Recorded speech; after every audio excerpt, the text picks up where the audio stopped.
सवालात ऐसे होंगे जिनके जवाबात दिए जा चुके हैं।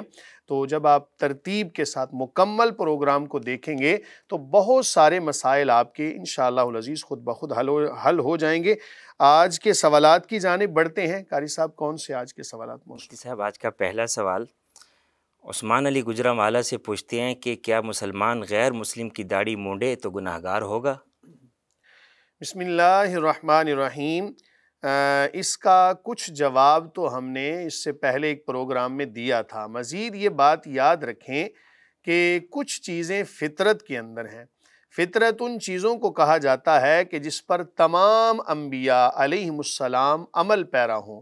उनमें से एक चीज़ दाढ़ी शरीफ का रखना भी है। चेहरे पर जो बाल हैं, ये बात भी याद रखें कि दाढ़ी ना ये दाढ़ से है, यानी ये जो नीचे वाला जबड़ा जो हरकत करता है इसके ऊपर जो बाल होते हैं उनको दाढ़ी कहा जाता है। तो इनका काटना, एक मुट्ठी से कम करना या फिर बिल्कुल मूंड देना, इसको ये हराम है। इससे इज्तिनाब लाजिम है क्योंकि ये फितरत के अंदर शामिल है। बाज़ ने लिखा कि एक चावल के दाने के बराबर या 40 कदम से जो बाल नज़र आए उनको भी दाढ़ी कहा जाता है। ताहम जो सही कौल मालूम होता है यही है। कुरान मजीद फुरकान हमीद में जो हुक्म है ला ताखुज़ बिलिह्यती वला बिरासी, तो वहाँ पर दाढ़ी को पकड़ने का हुक्म है। कम अज़ कम जो मुट्ठी के अंदर आए उसको दाढ़ी कहा जाता है।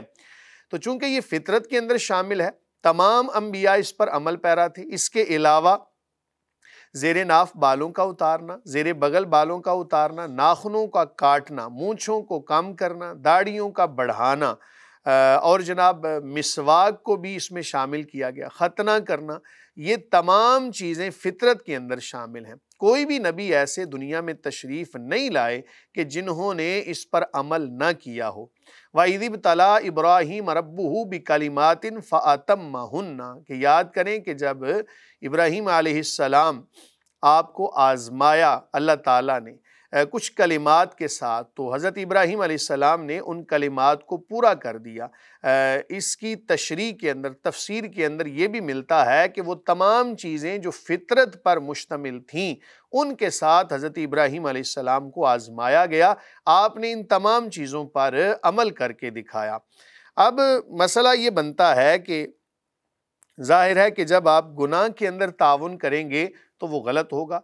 तावनु अलल बिर्रि वत्तक़वा वला तावनु अलल इस्मि वल उद्वान, कि गुनाह के कामों में एक दूसरे की मुआवनत ना करो, नेकी के कामों में मुआवनत करो। ताहम अगर मुसलमान की दाढ़ी काटना तो हराम होगा जनाब, इससे इज्तिनाब लाजिम है, इससे जो कमाई हासिल होगी वो भी हराम होगी।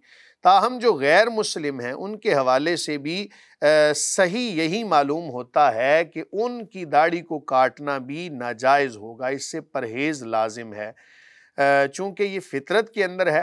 ताहम कुछ लोगों ने ये भी लिखा, कुछ अहबाब ने ये भी लिखा कि मुसलमान के चेहरे पर जो बाल हैं उनका एहतराम किया जाएगा, और अगर गैर मुस्लिम के चेहरे पे बाल हैं अगर उनको काट भी दिया तो उसमें कोई कबाहत नहीं। लेकिन सही यही मालूम होता है कि इनका काटना भी जायज़ नहीं है, इससे इज्तिनाब ज़रूरी है। हद्दन अगर किसी पर हद लाजिम कर दी जाए, किसी को सज़ा के तौर पर, जो गैर मुस्लिम है उसको सज़ा के तौर पर अगर इन चीज़ों का काटना वो पाया जाए तो इसमें कोई कबाहत नहीं है, लेकिन इससे इज्तिनाब लाजिम है जनाब, इससे बचना। गैर मुस्लिम जो हैं, अहले किताब भी तो हैं, उनके यहाँ तो दाढ़ी ज़रूरी थी। हज़रत मूसा अलैहिस्सलाम भी रखते थे, ईसा अलैहिस्सलाम भी रखते। नबी करीम सल्लल्लाहु अलैहि वसल्लम जब आपका ज़ुहूर हो गया, आपने ऐलान नबूवत फरमा दिया, उसके बाद कोई कैसा ही दीन क्यों ना लेके आए वो काबिल कबूल नहीं होगा।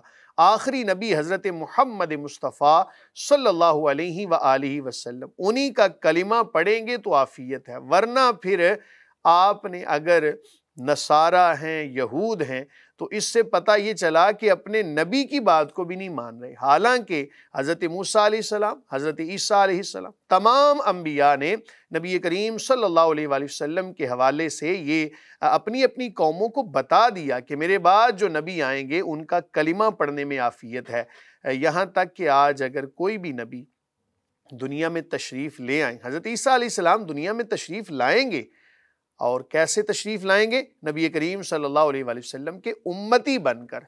तो उस वक्त क्या हाल होगा जनाब कि जब हज़रत ईसा अलैहिस्सलाम भी नबी करीम सल्लल्लाहु अलैहि वसल्लम का कलिमा पढ़ रहे होंगे। तो इसलिए آج دین اگر قبول ہے تو وہ دین اسلام ہی، اور اسی کے اندر عافیت ہے۔ صاحب ایک سوال ہے، واٹس ایپ پر کسی نے اپنا اور شہر کا نام بتائے بغیر پوچھا ہے کہ میری امی کے کزن 1.5 ماہ پہلے فوت ہو گئے تھے۔ امی نے تہجد کے وقت خواب دیکھا ہے کہ وہ کزن کی قبر پر جاتی ہیں تو ایسے قبر کے ساتھ پہلو میں ایک سفید کپڑے میں ملبوس سفید داڑھی والے بزرگ ملتے ہیں، اور اس بزرگ سے بہت اچھی خوشبو آ رہی ہوتی ہے، جیسے اس دنیا کی خوشبو ہی نہ ہو۔ وہ بزرگ کہتے ہیں کہ قبر کی تھوڑی دور سے زیارت کر لو، پاس نہ آؤ۔ اتنے میں آنکھ کھل جاتی ہے۔ برائے مہربانی خواب کی تعبیر بتا دیجیے۔ بسم اللہ الرحمن الرحیم۔ میں کوئی ماہر تعبیر تو نہیں ہوں، لیکن جو چیزیں قرآن و سنت سے ملیں گی وہ انشاءاللہ آپ کے گوش گزار ضرور کروں گا۔ یاد رکھیں، پہلے بطور تمہید یہ چند باتیں سمجھ لیں۔ اچھا خواب جو ہے یہ اللہ تعالیٰ کی طرف سے مسلمان کو تحفہ ہے، اور برا خواب یہ شیطان کی طرف سے ایک چھیڑ چھاڑ کہہ لیں، اس کو تنگ کرنا کہہ لیں۔ اس لیے ہمیشہ کوشش کریں باوضو ہو کر سونے کی۔ جب آپ باوضو سوئیں گے نا تو شیطانی حملے نہیں ہوں گے، اور اللہ تعالیٰ سے دعا کر کے سوئیں کہ مولا کریم ہمیں اچھے خواب عطا فرما، اور جب کوئی اچھا خواب آئے تو اس پر اللہ تعالیٰ کا شکر ادا کرنا چاہیے۔ برا خواب ہو تو پھر اس کو بتائیں نہ کسی کو، نہ ہی اس کی تعبیر پوچھیں۔ اچھا خواب ہو تو وہ اللہ تعالیٰ کی طرف سے بندے کو انعام ہے۔ یاد رکھیں کہ وحی کا سلسلہ تو منقطع ہو گیا، حدیث کا مفہوم ہے وحی کا سلسلہ منقطع ہو گیا، لیکن بطور الہام اور بطور تحفہ اللہ تعالیٰ کی طرف سے مومن کو سچے خواب آتے رہیں گے آخر زمانہ تک۔ تو یہ خواب بڑا اچھا ہے جی، لیکن اس کے ساتھ یہ مسئلہ بھی آپ نے یاد رکھنا ہے کہ جو آپ قبر پہ جاتی ہیں، قبرستان میں جاتی ہیں، تو لگتا یہ ہے کہ آپ کوئی شریعت کے مطابق نہیں جاتی۔ شریعت کے مطابق یہ ہے، خاتون کو ویسے تو قبرستان جانا منع ہے، لیکن اگر جانا ہی پڑ جائے عبرت کے لیے تو پھر اس حال میں جائے کہ مکمل پردے کی حالت میں۔ جو یہ بزرگ آپ کو کہہ رہے ہیں کہ دور ہو جاؤ، قریب نہ ہو، اس سے پتہ چلتا ہے کہ آپ کوئی صحیح معنوں میں نا شریعت پر عمل کر کے نہیں جاتی۔ تو اس کا خیال کیجیے، اگر قبرستان جانا مقصود ہو تو پھر با پردہ ہو کر اور صرف عبرت کے حصول کے لیے جائیں، اور دعا کے لیے بھی یاد رکھیں قبر سے، جی انہوں نے کہا ہے نا کہ دور ہٹ جاؤ، اس سے پتہ چلتا ہے کہ قبر سے کم از کم 10 ہاتھ دور ہو کے دعا کرنی چاہیے۔ بالکل قریب جانا اور پھر جناب اس کا طواف کرنا یہ تو ویسے ہی منع ہے، ایسے اعمال سے پرہیز کرنی چاہیے۔ ہاں اگر آپ کے والدین کی قبر ہے تو آپ وہاں پر جائیں اور اس نیت کے ساتھ قبر کا بوسہ لیں، اس کے اندر کوئی قباحت نہیں، لیکن یاد رکھیں کہ اس کے اندر بھی بہتر یہ ہے کہ 10 ہاتھ دور ہی رہیں، اسی کے اندر عافیت ہے۔ کوئی دیکھے گا تو آپ کے حوالے سے کوئی بدگمانی کا کوئی شکار ہوگا۔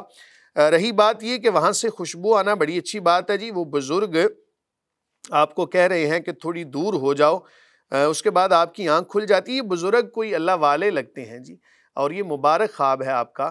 باقی رہی بات یہ کہ آپ کزن کی قبر پر جاتی ہیں تو ایک شریعت کے مطابق جائیں، آئندہ کے لیے پہلے جو معاملات ہو چکے توبہ استغفار کریں، اپنے کزن کے لیے کوئی صدقہ و خیرات کرنے، یہی اشارہ ملتا ہے۔ واللہ تعالی عالم بالصواب۔ مفتی صاحب اگلا سوال، اسلام